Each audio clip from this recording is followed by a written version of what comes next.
For the modern mind, the word Greece isn't just a place on a map. It is a homecoming. Hegel tells us that while our religion and our far-off hopes may have come from the East, from Syria and the ancient Orient, everything that gives our spiritual life liberty, dignity, and ornament comes from Greece. As Hegel beautifully puts it, the name of Greece strikes home to the hearts of men of education. We know art and science to have proceeded from Greece. We spent centuries under the hard discipline of Roman law and the church, but once we became at home with ourselves, we turned back to the Greeks to find the roots of our freedom. What was the secret of the Greeks?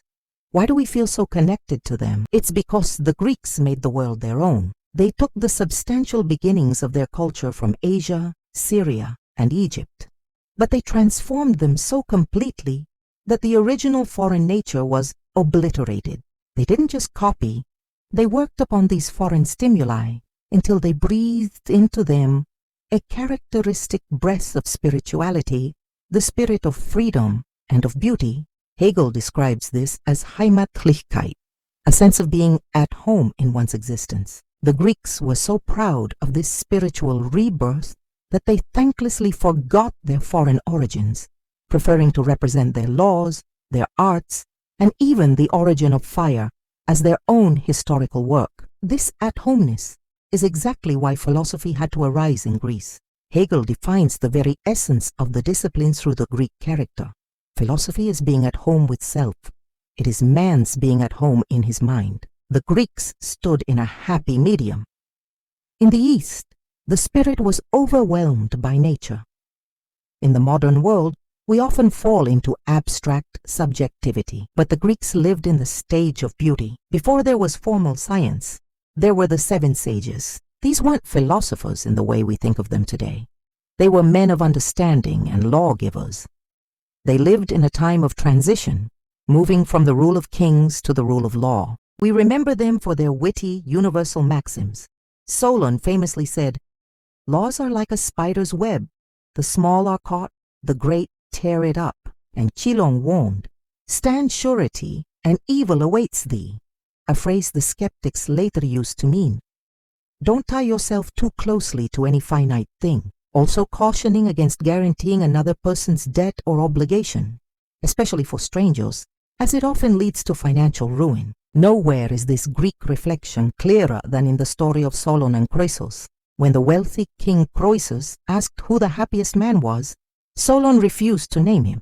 His reasoning: nobody is to be esteemed happy before his death. This wasn't just a gloomy warning.